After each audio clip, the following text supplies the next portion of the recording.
अस्सलाम वालेकुम देसी फ्लेवर फैमिली, आप देख रहे हैं देसी फ्लेवर विद आबदा। उम्मीद है आप सब ठीक होंगे। तो आज मैं बनाने लगी हूँ बहुत ही मज़ेदार क्रीम चाट। अब जबकि मौसमी फल बहुत अच्छे आ रहे हैं और आजकल तो होते भी बहुत सस्ते हैं, तो सोचा क्रीम चाट ही बना लेती हूँ। चले रेसिपी की तरफ चलते हैं। बिस्मिल्लाहिर्रहमानिर्रहीम।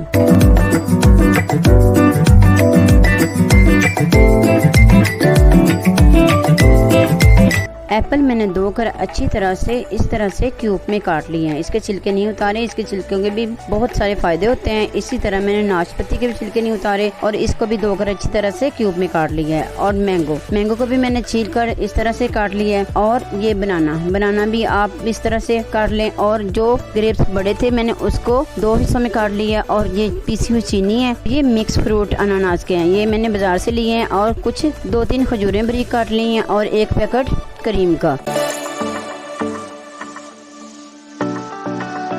अब ये एक बोल लेते हैं और इसमें एप्पल डाल लेते हैं और मैंगो डाल लेते हैं।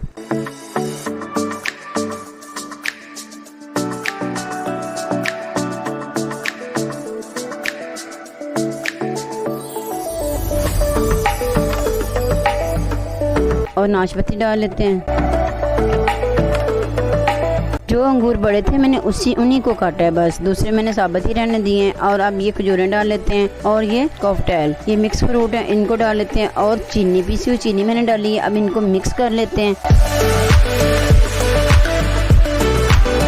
और 1 पैकेट मैंने क्रीम का लिया है। अब इसको भी अच्छी तरह से मिक्स कर लेते हैं।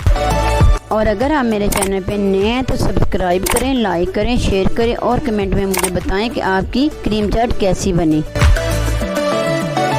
ये देखें जी, मिनटों में झटपट से बनने वाली क्रीम चाट बनकर तैयार हो गई है। बहुत ही मज़ेदार, बहुत ही टेस्टी। आप भी ज़रूर ट्राई कीजिएगा और मुझे फीडबैक में बताइएगा कि आपकी क्रीम चाट कैसी बनी। इसी के साथ मुझे दें इजाज़त और अपना ढेर सारा रखें ख्याल और मुझे रखें दुआ में याद। अल्लाह हाफिज़।